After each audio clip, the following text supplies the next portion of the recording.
Hey there, welcome into the College Basketball Bracket Science YouTube channel and podcast network. I am your host for this Thursday, December 4th. We're recording this about 2 o'clock p.m. on the East Coast. Today, we're going to be talking about predicting every conference winner, every single conference that is in college basketball. We're going to predict the winner. Last week, we did the Power Conference Power Rankings. So, all 5 of the Power Conferences, 1 through 11, 1 through 16, 1 through 18, depending on which conference it is. So be sure to go check that out. Today, we're going to give some more love to the mid-majors. So the layout of the show today is going to look like this. We're going to talk about the games that happened on Tuesday and Wednesday. We had the ACC SEC Challenge. We had all the blue blood matchups on Tuesday. So we'll talk about that, which will lead into our, kind of just transitioning to our top 65 teams via KenPom that are mid-majors. So there's, 64 is usually the magic number. So I did it at 65. All the teams that are considered mid-majors inside the top 65. So really, big threats to win a game in March Madness. And then we're going to predict every conference winner, as mentioned, before diving into this upcoming weekend slate. We'll preview some of the games. We have a loaded Saturday. It's a fantastic Saturday. So we're going to talk about the Tuesday games. But before we do, be sure to hit that like and subscribe button and follow us on Instagram and TikTok at Bracket Science with 2 S's. Alrighty, let's do it. Let's go to Tuesday. The blue blood matchups, as we mentioned. Let's start with UConn going to Kansas and taking them down 61-56. UConn was without Terrace Reed. Kansas was without Darren Peterson. It was a little bit unfortunate, but UConn ends up kind of winning an ugly game. The story for me was Braylon Mullins scoring 17 points off the bench. This was only his second game, but he showed why he's so highly thought of by UConn coaches, by people, UConn fans. He can really shoot the ball. Just another option for UConn to shoot it. They already have solo ball. They already have Alex Caravan, now adding Braylon Mullins, who is kind of that feisty little Dan Hurley kind of guy. Yeah, that's pretty scary, but they get the win without their best player, without Terrace Reed. So UConn's a legit national championship threat, as pretty much everyone already thought. For Kansas, they need Darren Peterson back. No surprise there. They actually led a lot of this game, which was kind of surprising to me once Darren Peterson was ruled out. I know it's at Allen Fieldhouse, but I just kind of, thought it was going to be just UConn being better. But then Terrace Reed was, considered out. So unfortunate that we didn't get these two. But Elmarko Jackson looked really good for Kansas. We've talked a lot about Elmarko Jackson on the past couple of years, 3-ish years, where 5-star, recruit and just hasn't panned out. And he didn't play very much or very well to start the season. The last 2 games, he's been very good. So once Kansas gets Darren Peterson back, maybe they have a little something there. Let's go across where number 15, Florida, played number 4, Duke at Cameron Indoor. Duke got the win. 67-66 was a great basketball game to watch. This was the most fun game to watch out of the 3, in my opinion. Duke controlled most of the game. Florida made a huge run in the second half, actually took the lead thanks to a Boogie Flan 3. And then Isaiah Evans made a huge 3 at the end of the game to, get a 1-point lead. And then Florida didn't even end up getting a shot off at the end. So Cam Boozer was the story, though. Isaiah Evans got the shot. He got the 3, made the highlight. But the reason he was so wide open was because everyone went to guard Cam Boozer pretty much. He had 29 points in this one. He is the best player in the country right now. He's the heavy favorite to be the Wooden Award winner at plus 150, pretty much is what I've seen across the board. Yeah, he's awesome. I am a little worried about I know this is crazy to say about a Duke team, but maybe just combined ceiling with all these players. They need another option, in my opinion. I don't think Isaiah Evans is like the type of guy to be that next best player. I don't know. Just something about Duke gives me a little bit of the wait and see approach. Florida looked better in this game. 24 points for Tommy Hauck. He's emerged as their best player, no doubt. The story, Florida looked fine, but the story is Duke, and there's kind of a reason why they're not talked about like Purdue, like Michigan, like who's the other one I'm missing? Arizona, and even UConn as like the team to win the national championship. But just because of their ceiling might be a little bit limited. Just relying on Cam Boozer like crazy. You're going to run into one coach that has a really good defensive scheme against Boozer, or just one team that is hot from 3. And when you can't only rely on Cam Boozer, we'll see. But this Duke defense is absolutely fantastic. That is what raises the floor and the ceiling, is their defense is as good as anyone in the country, it seems. But Duke picks up a good win, still undefeated on the season. Let's move on to the other blue blood matchup, where number 16, North Carolina, went to number 18, Kentucky at Rupp and beat them 67-64. Caleb Wilson and Henry Vasar, 32 points, 22 rebounds combined. I think you got to look at Michigan and you got to look at North Carolina, and these are the 2 best front courts in the entire country.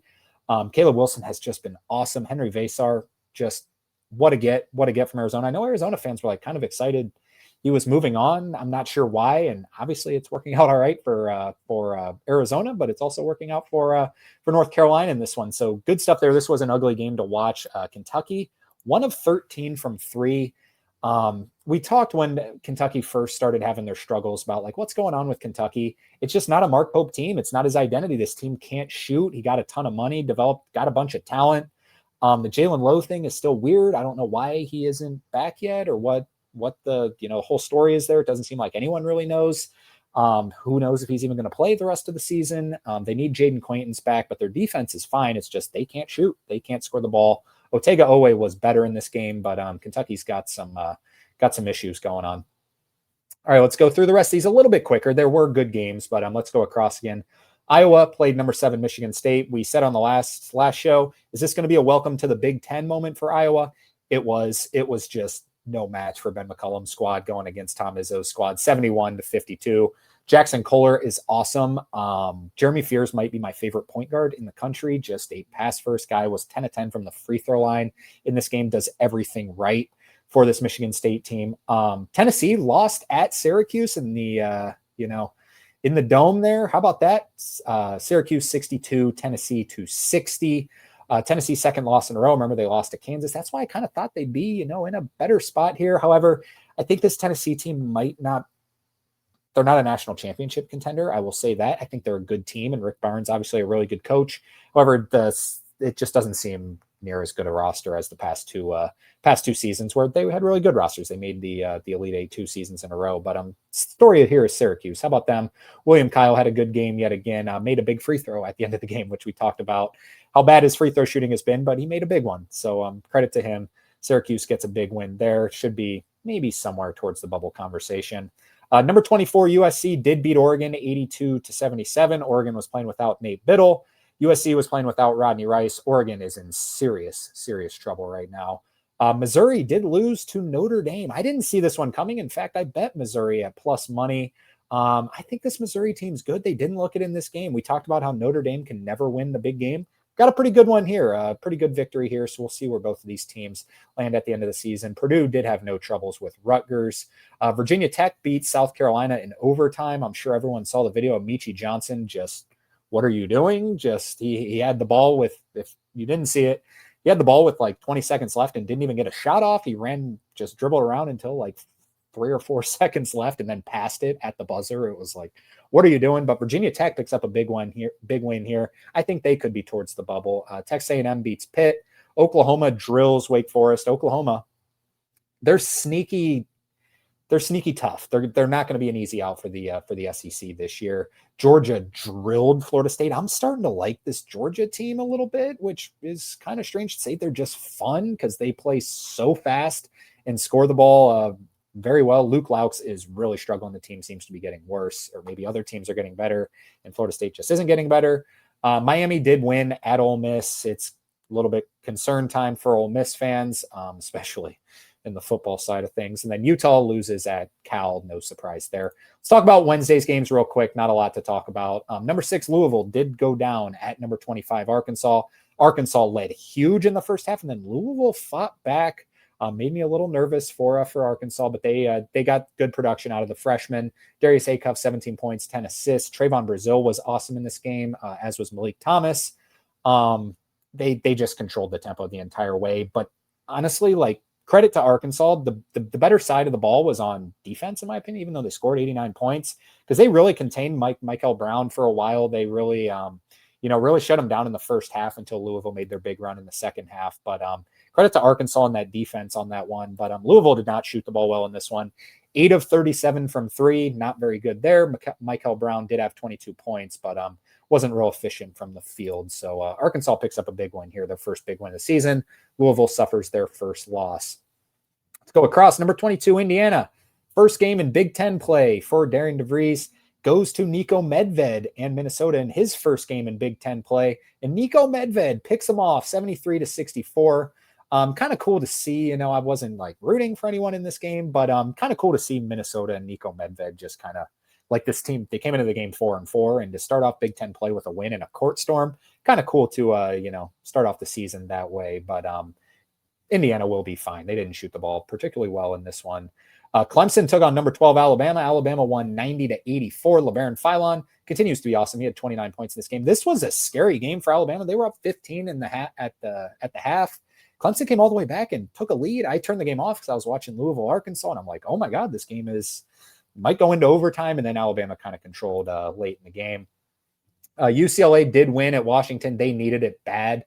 Sky Clark was the best player in this game, 25 points, 6 of 7 from 3, 7 of 9 from the field. He was really good. They also got a good one from Donovan Dent. So maybe the guard play starting to figure things out there. NC State and number 20 Auburn played. Auburn beat them with one of the best duo performances you'll ever see. Kevin Overton and Keyshawn Hall combined for 57 points in this one, 29 and 28 points, 19 rebounds, and they were 11 of 18 from 3 combined. How about that? That's a pretty good duo game there. And Auburn is, credit to Stephen Pearl. He's doing, they're much better than I expected them to be in year one. Wisconsin beats Northwestern, no surprise there. What was a little surprising is Virginia going to Texas and beating them as badly as they did, 88-69. I don't like this Texas team at all. I've said that many times before. I don't think the fit is there, but it's a lot of Rodney Terry's guys, so we'll see once Sean Miller gets his guys in there. But Ryan Odom in Virginia looks like a top team in the ACC. Mississippi State did win at Georgia Tech. We mentioned on the last show, Mississippi State loses this game like, what are we doing? Because I think Georgia Tech's the worst Power 5 team. Mississippi State needed this one. They get up to 500 for the season. Battle of 2 unbeatens, SMU and number 17 Vanderbilt. Vanderbilt had no issues, 88-69. Vanderbilt might be the best team in the SEC. With Tennessee losing on Tuesday, Alabama, it's a good win against Clemson. To me right now, it's Alabama and Vanderbilt, which is just crazy and it's awesome. Then LSU and Boston College went to overtime where LSU got them 78-69. All righty, let's talk about the mid-majors in the top 65 now. So this is hopefully what the people were looking for. If you fast forward, hopefully you fast forward to about this point. Mid-majors in the top 65. Now, I don't really consider Gonzaga to be a mid-major. However, if I didn't put them on here, I know people would have been like, well, where's Gonzaga? Like, they're awesome. They're 5th at KenPom right now.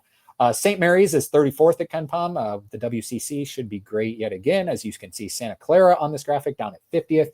Utah State up next at 36. VCU is better than you might think. They're up at 42nd, even though they're only 5-3 to start the season.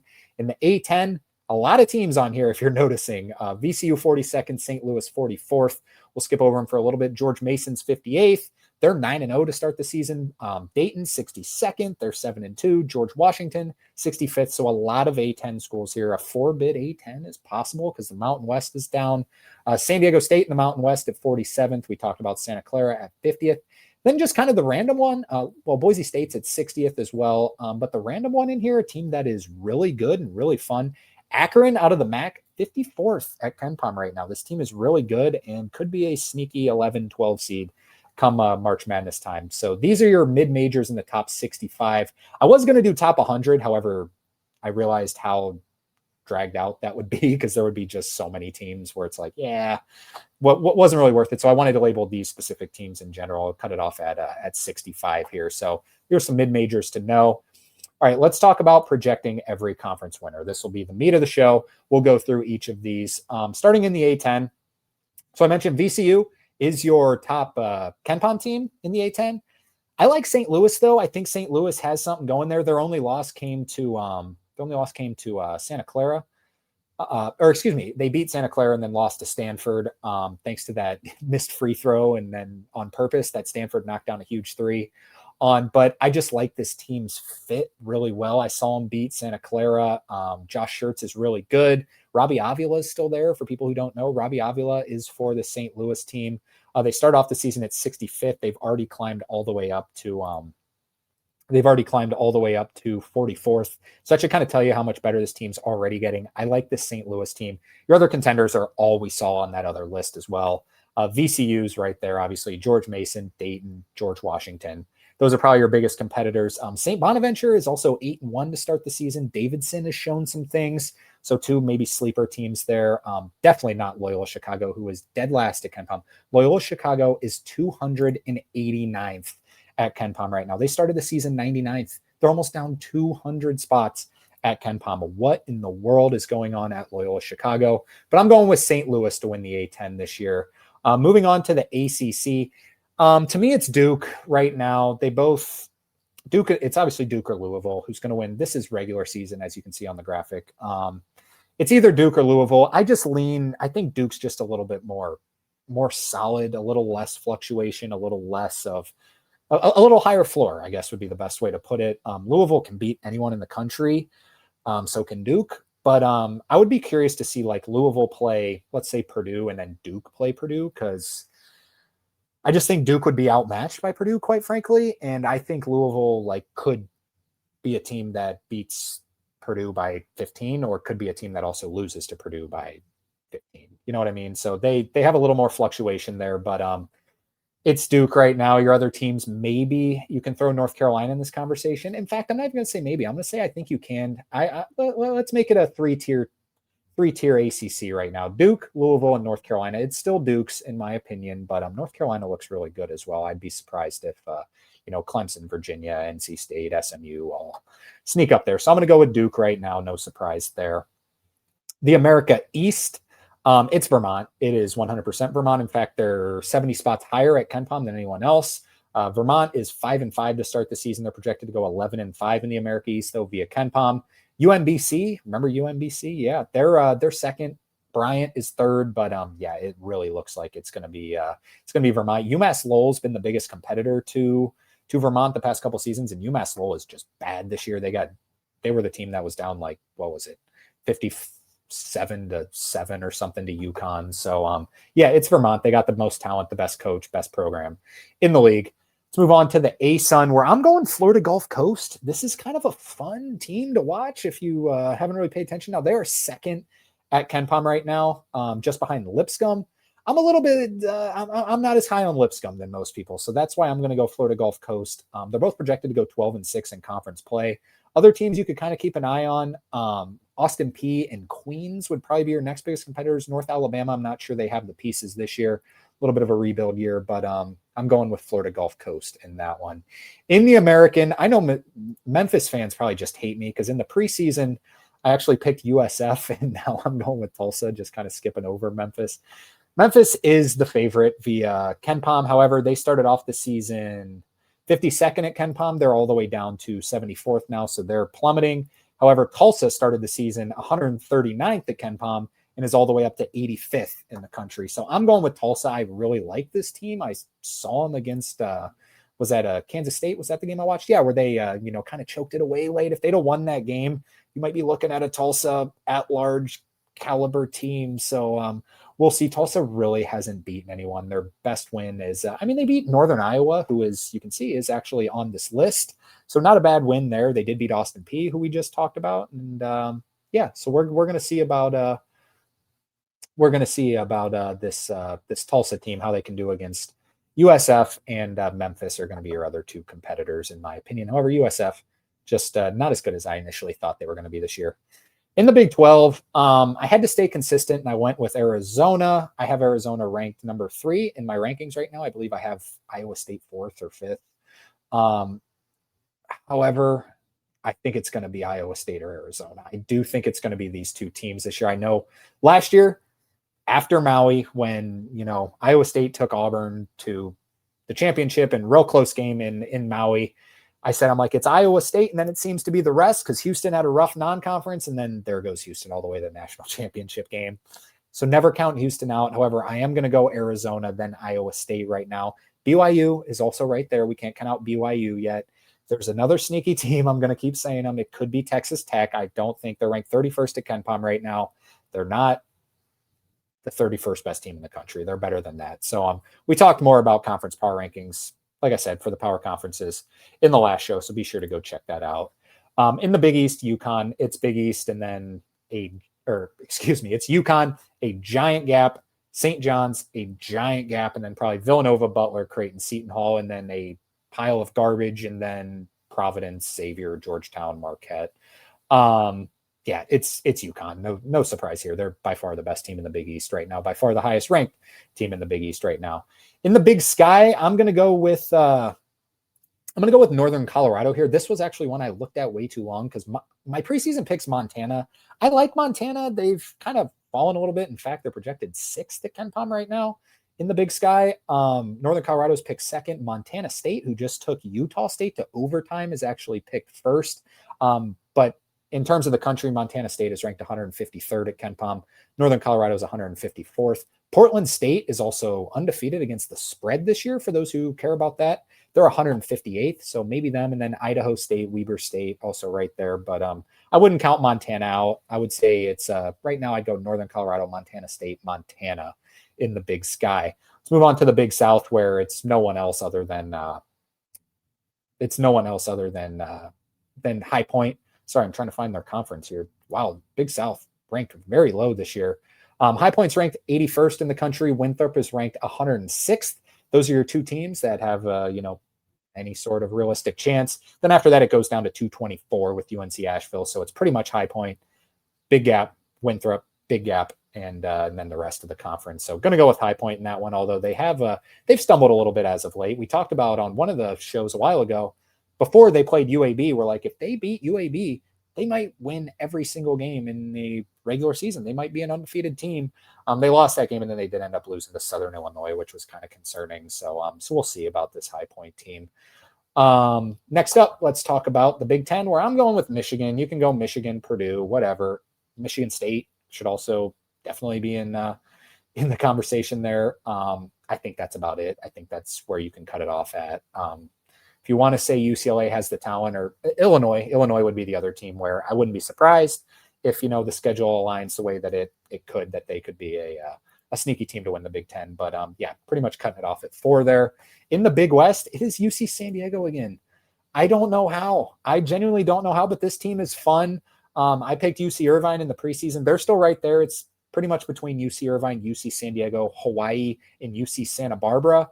UC Santa Barbara has got a lot of talent. Hawaii's been pretty good to start the season. However, it's UC San Diego right now. They're the best team right now in the Big West. They're also undefeated against the spread this year, I believe. UC San Diego, fun times. Even without Eric Olin, hasn't seemed to miss a step there. In the CAA, which is much improved this season, the CAA having a good year.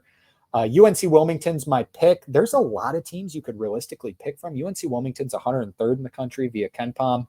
William and Mary's been good. Towson is always right there. They're well coached.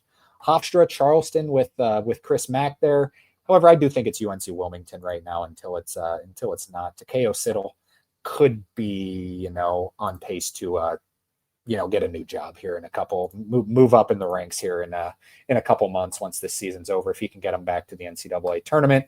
In Conference USA, it is Liberty. It is definitely Liberty. This team's awesome. New Mexico State has also been really good. They'd be the other teams, but Liberty is fun. This is going to be a 12 or 13 seed, in my opinion, if they can get through the Conference USA tournament there. Liberty, fun school.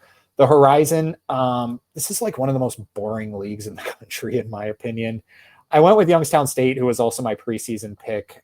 Just something about this team, they passed the eye test. Oakland is actually the favorite right now via KenPom, and then Oakland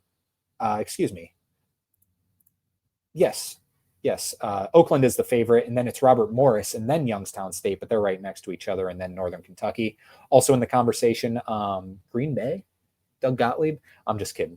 Green Bay is not going to win this league. I'm going to go with Youngstown State to win the league, but Oakland, Greg Campy right there as well. However, I'm just not really bought into that Oakland team. I'm not sure why, but I like Youngstown State a little bit better this season. In the Ivy League, it is Yale and only Yale. Yale might win this league by 3 games, even though they only play 14 games. They're awesome. Columbia has also been really good. Watch out for Columbia to make a little run towards, if they, in the conference tournament, Columbia could potentially upset Yale. So something to watch out for there, but most people are just kind of rooting for Yale because they're always a fun mid-major to pick come March Madness. In the MAAC, the Metro Atlantic Athletic Conference, I'm going with Iona. Marist is also right there. Siena, Quinnipiac. Quinnipiac was my favorite to win. My pick to start the season. Iona looks really good, though. We were kind of upset last season with losing Tobin Anderson. I didn't like that coaching change, but Dan Garriott seems to be doing a pretty good job because this team's actually kind of fun to watch this season. And that Iona team last year wasn't much fun to watch, so maybe they know what they're doing there. They did lose to Green Bay. They did lose to Akron, but other than that, they beat Oregon State, they beat Princeton. So I'm going with Iona out of the Metro Atlantic. In the MAC, as we talked about, it is Akron right now. Akron should be your favorite team. The MAC is definitely up this season as well. Much better conference. It's really fallen off the past couple of years. Bowling Green is maybe your other team. They went to Kansas State the other day and beat up on them. Bowling Green's good.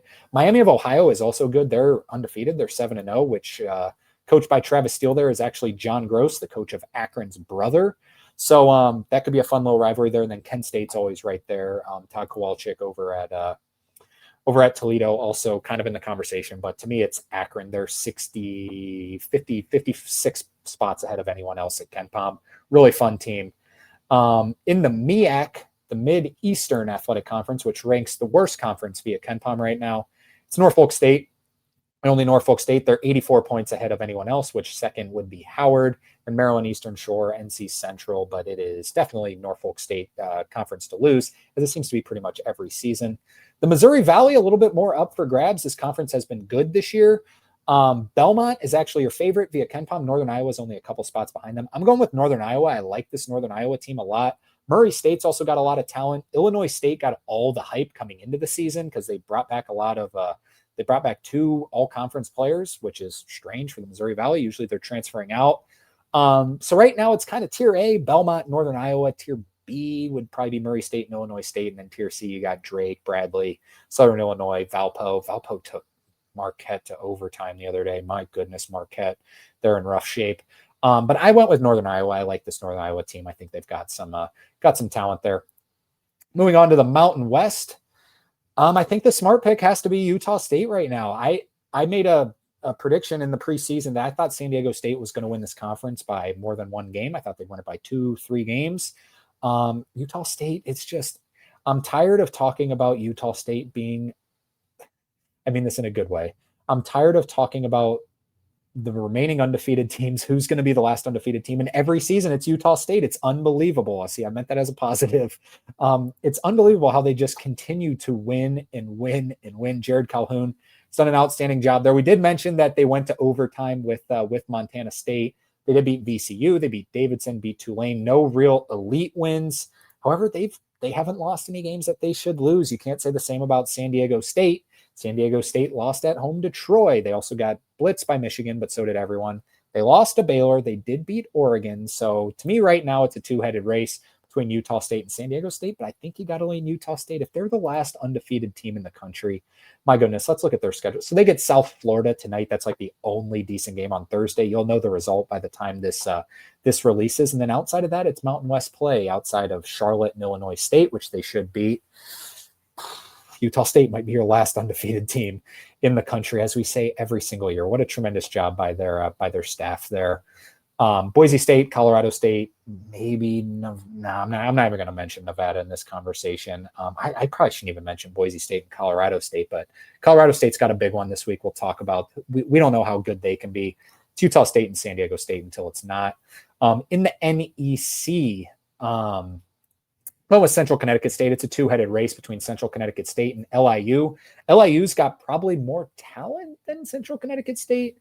I just trust the system of Central Connecticut State. They're a team that I root for every year to make the tournament because I think they're like by far the best program in the NEC, and they really haven't broken through like crazy. Patrick Sellers does such a good job there. I think Central Connecticut State's going to get it done this year. That's my prediction. In the Ohio Valley Conference, which has also just kind of fallen off of a cliff lately, I'm going with UT Martin. UT Martin's gotten a lot of love this season because of their early start to the season. However, they are actually second favorited at KenPom behind SIUE. So last year it was SIUE and Southeast Missouri, also known as SEMO, who were the teams in the championship game to go to March Madness. SEMO ended up winning. UT Martin's right in that conversation as well this year. They picked up the win against UNLV. They beat Bradley. Then they got beat by Florida State and Southern Miss. But I'm going to go with them. It's a fun story to follow. In the Patriot, go with the best brand, best system, best coach. It's Colgate. Matt Langel has done an outstanding job there. They are kind of in the mush of this league. Like they are favored, but Navy is right there. American's sort of there. Boston U is sort of there, but to me, it's Colgate until it's not. In the Sun Belt, this conference is also kind of wide open right now. I picked James Madison to start the season, and I still just don't understand how this team isn't very good. They're not bad. They're 6-4, but I'm going with South Alabama right now. South Alabama's 8-1 to start the season. They're actually picked second. They're 148th in the country. Troy is projected to win right now. They're 145th. It's only 3 spots ahead of South Alabama. I just think South Alabama is a little bit better than Troy. I think Troy's metrics are a little bit fluctuated by that win at San Diego State. Outside of that win against San Diego State, they haven't done anything. They lost to West Georgia, who's ranked 284th in the country. They lost to Toledo, who's 160th in the country. They lost to CSUN, who's 266th in the country. And they lost to Loyola Marymount, who's 143rd in the country. To me, that doesn't signal a strong recipe for winning the regular season. Can you win the conference tournament and be a scary team? Yeah, but I'm going to go with South Alabama to win the regular season. Arkansas State also right in the conversation. James Madison's still there, as is Marshall. Those would probably be your other teams to take a look at. All right, let's talk about the SoCon, the Southern Conference, which, speaking of conferences that are just bad this year, my God, Chattanooga came in with high expectations, as did Furman. Neither team has been too good. East Tennessee State is my pick right now. They're 125th at KenPom. They're 31 spots above anyone else, which next up is Furman. Mercer's also right there. I don't really know that much about Mercer, quite frankly, this season. Haven't gotten to watch them play. Chattanooga was my preseason pick. They're talented, so maybe they'll put it together, but they've been pretty disappointing. Wofford, Samford, probably our other two teams to maybe keep an eye out for, but wouldn't be too confident in it. Moving on to the SEC, we talked about them a little bit already here. Alabama or Vanderbilt. I'm going to go Alabama right now. I think they're just the safest pick. We mentioned Vanderbilt. It's actually 7th at KenPom right now in the country. Alabama's 14th. Florida's actually 12th. So keep any of those in the conversation. Auburn, Tennessee, Kentucky. I don't think it's going to be those three. I would go Alabama or Vanderbilt. I'm going with Alabama. I think they're just a safe pick right now. We'll see when Vanderbilt plays some elite level competition. I hope they do. I placed a bet at plus 25,000 for Vanderbilt in the preseason, plus 25,000. So I'm really rooting on Vanderbilt this season, but I'm going to go with Alabama just for now. In the SWAC, preseason pick was Jackson State. Horrible take. I thought this was like my sleeper pick for everything. They're 1-7 to start the season. Yikes. Bethune-Cookman is another talented team, but I'm going with Southern. Southern's 4-4. They're the heavy favorite via KenPom, 33 spots ahead of anyone else. Southern and Alabama A&M are your only two teams that aren't below 500 in the SWAC this year. Southern's 4-4. Alabama and A&M's 4-3. So those two, Bethune-Cookman, Alabama State, probably your three or four best choices there. In the Southland, it is 100% McNeese, although they are off to an 0-1 start in the Southland this season. They'll be fine. Stephen F. Austin is your other choice. McNeese lost to Incarnate Wood to start the SoCon play, or Southland play, but they're still the best team with the most talent. They're 79th at KenPom. Your next best team is Stephen F. Austin, who's 147th. So those would be your two teams to kind of keep an eye on. Maybe Incarnate Wood after their big victory, but those are the two. Moving on to the Summit, I'm going with St. Thomas right now. It's probably going to be a three-horse race. St. Thomas, South Dakota State, North Dakota State. It actually at KenPom goes North Dakota State, South Dakota State, then St. Thomas. I think it's the year. I think St. Thomas breaks through and gets to March Madness. I know that's conference tournament, but just want to see this team succeed in their first year of eligibility. In the WAC, the Western Athletic Conference, to me, it's just only two teams, Utah Valley and Cal Baptist. Cal Baptist had a big win against Oregon State. They won at Oregon State, and they also won at UC Irvine. So pretty good stuff for Cal Baptist. However, Utah Valley's ranked 88th at KenPom right now. Cal Baptist is 134th. The only teams that Utah Valley has lost to is Mountain West schools, Boise State, San Diego State, and Fresno State. They also have a win over UC Irvine, and South Dakota State, who we just talked about, is pretty good, and Samford. So pretty good resume there. It's a two-horse race in the WAC this year. And then in the WCC, who else but the Gonzaga Bulldogs, maybe St. Mary's, Santa Clara as your third best team in the WCC. That is every conference. That's all of them. We talked about all of them. I'm curious what your guys' thoughts are, what you would, I'm sure there's a couple mid-major, like I just, live somewhere around the MAC conference. So I follow a lot of Akron. I follow a lot of Kent State, follow a lot of those schools. So I'm curious, what I'll say is I know base knowledge more than most people about college basketball. However, I don't know more than the particular fans. I don't know more about Liberty basketball than Liberty fans. Like, do I follow them more than a regular person walking on the street? Yes. But Liberty fans always know. So if there's something else that you think, please let me know. Let me know in the comments. All right, let's talk about the games to watch for this upcoming weekend because we have a fun one. So this will release Friday morning when you're hearing this. On Friday, these are the KenPom lines, not the FanDuel or any other sportsbook lines. So on Friday, 7 o'clock ESPN2, the best one, number 11 Gonzaga and number 18 Kentucky. Kentucky coming off that loss to North Carolina at home. This game is not going to be played at Rupp. This game is going to be played in Nashville. So definitely will be a much bigger Kentucky fan base there. But Gonzaga looks a lot better than Kentucky. They're favored by 1 in this matchup. I'm really curious to see. I lean Gonzaga coming off of that. They coming off that kind of embarrassment against Michigan. I still think this is a top 5 team for Gonzaga. So give me Gonzaga to win that game. 7:30 on TNT, the Crosstown Shootout, Cincinnati versus Xavier. Cincinnati came in favored in this game into the week, and then you lose at home to Eastern Michigan, which is probably a trap game. Looking ahead to the Crosstown Shootout, especially when you have Wes Miller as a coach who lets that kind of stuff happen. Then Xavier ended up being favored by 2 via KenPom in this one. Probably the most boring Crosstown Shootout ever. Quite frankly, I'm sure there's been some where both teams were bad, but Cincinnati's 72nd at KenPom, Xavier's 80th. It's always fun. It's always a fun environment. Those two schools really do hate each other. So tune in just for the environment on that one. 7:30 on TNT, 7:30 ESPN Plus, UAB and Drake. Drake favored by 3, and then 8 o'clock on ESPN Plus, Notre Dame and TCU. We'll see if TCU can continue up their hot stretch here. They're favored by 7 in that one at home. All right, the day we want to talk about is Saturday because it is absolutely stacked. And it starts at 12 o'clock with one of the best games of the entire non-conference slate. Number 4 Duke and number 7 Michigan State. This game will be played at Breslin. So it's going to be, it's a true home game. That place is going to be rocking. Michigan State's physicality upholding Duke with Cam Boozer. I think Michigan State's going to get them. I do. I know this is crazy because Duke has started off the season. They're 3rd at KenPom. They start off the season 9-0. I just think they rely on Cam Boozer too much. I don't think that's going to be a success for the rest of the season. And when you play teams as well coached as Michigan State, we'll see. However, Duke is much more talented than Michigan State, but Michigan State, that's what we've said against North Carolina. That's what we said against Kentucky. That's what we've said against Arkansas, and they beat all 3 of them. So give me Michigan State in that one. That's going to be a fun one. 12 o'clock on Fox, 12 o'clock on CBS. Turn on YouTube TV, have those split screens. Number 1 Purdue and number 10 Iowa State. This game is going to be played at Mackey, so true home game for Purdue. They're favored by 5 in this one. I would expect Taman Lipsey to be back. This is your number 4 ranked team at KenPom is Iowa State versus number 2 ranked team at KenPom. And Purdue, one of the best games of the entire season as well. Taman Lipsey taking on Braden Smith, 2 of the best just true point guards in the entire country. My goodness, I can't wait to watch this one.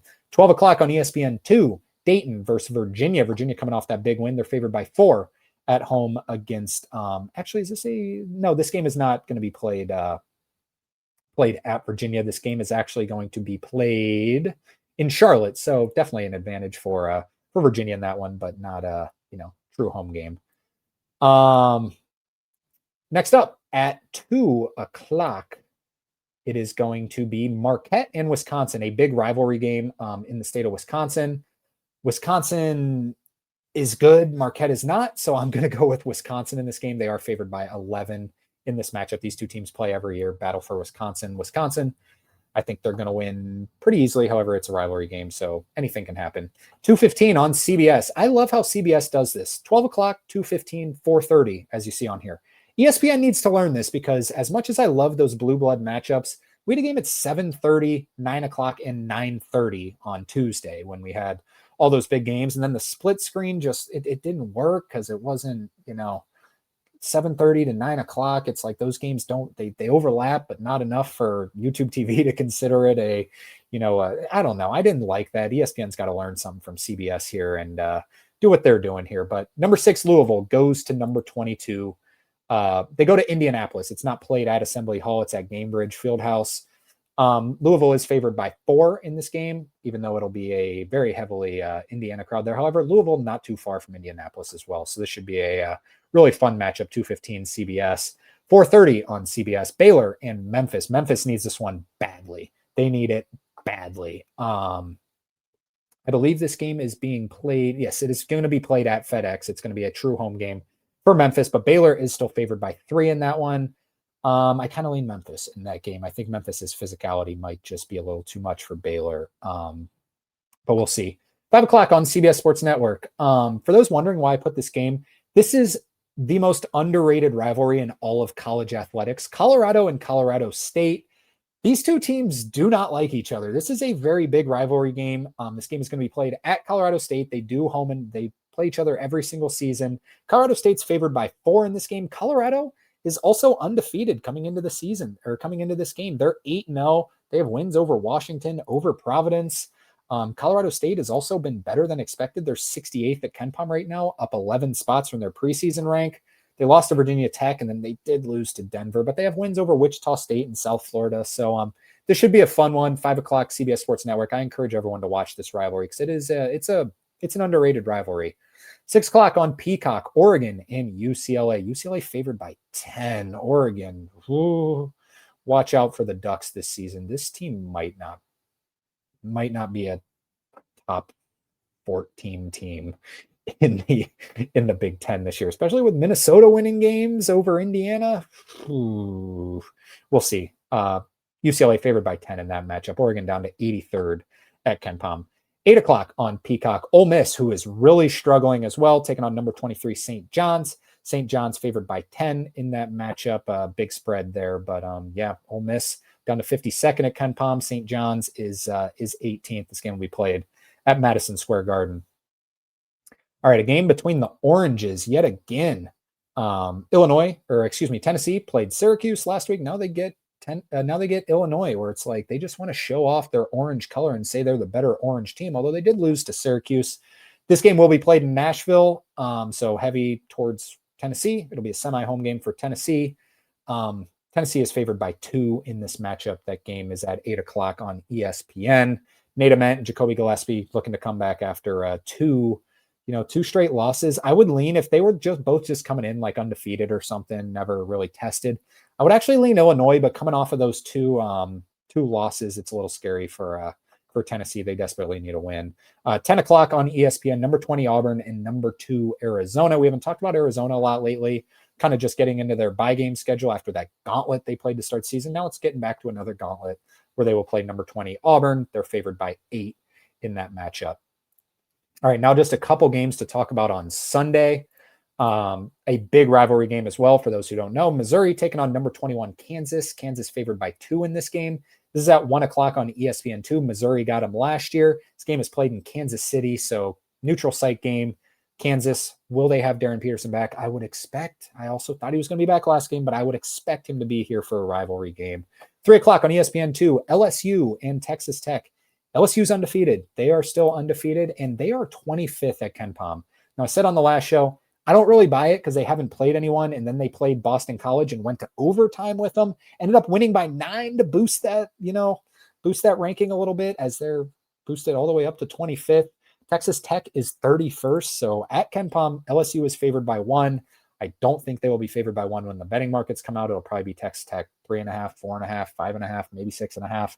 I don't know. I think Texas Tech wins the game. 3 o'clock ESPN2, 4 o'clock on the SEC network. San Francisco and Mississippi State. Yeah, whatever. Both teams really struggling this season. 4 o'clock ESPN Plus. UNLV at Stanford. Stanford is playing a true home game here. They're favored by 9. I just wanted to label this game because Stanford is 7-1 to start the season. They did lose a home game to Seattle. However, they beat St. Louis. They beat Minnesota. They beat Montana State, Portland State, who's been really good. This team's decent. Kyle Smith's a really good basketball coach. 5 o'clock on ESPN, Georgetown taking on number 16 North Carolina. North Carolina favored by 12 in that one. Georgetown, kind of not a lot of people talking about them anymore, and for good reason. They've been really struggling. North Carolina looks like a top 10 team in the country, maybe top 15 if you're being a little strict about it. 5 o'clock on FS1, Creighton and Nebraska, another great rivalry game. So we have a bunch of good rivalry games this weekend. Nebraska's favored by 5 in this matchup. That's at 5 o'clock on FS1 yet again. Creighton really struggling. Will they get Jackson McAndrew back? I don't know. Nebraska, the longest winning streak in college basketball, as everyone will tell you. They're 8-0 to start the season. This is their first. I mean, they beat Oklahoma. They beat Kansas State. So Creighton's honestly kind of in that conversation now instead of, towards the top of the sport, just with their struggles this season. So Nebraska favored by 5 o'clock ESPN2. Texas A&M taking on SMU. This game will be played in Arlington. SMU favored by 1, ACC versus SEC, but not part of the ACC-SEC challenge. Alrighty, that'll do it. It was a longer show as I'm trying to cut back on these shows, but I just can't stop talking. I apologize, but only about 45 minutes. Hopefully you stuck with us. Thank you if you did. We're going to be back on Sunday, probably Sunday night, either Sunday night or Monday morning. We might wait for the AP poll to come out on Monday so we can, when they show these graphics of the games for the week, that there'll be the correct numbers next to it. So we'll see. But be sure to follow us on Instagram and TikTok. We'll keep you updated on when we're going to post videos like this. And we're also posting just multi times a day on Instagram more specifically. So be sure to follow us there. Follow us and like and subscribe before heading out. Turn on the post notifications so you stay up to date on the college basketball season the entire way through. Everyone enjoy this weekend of ball. Let me know your thoughts on predicting every conference winner. Enjoy ball. Till then, take care.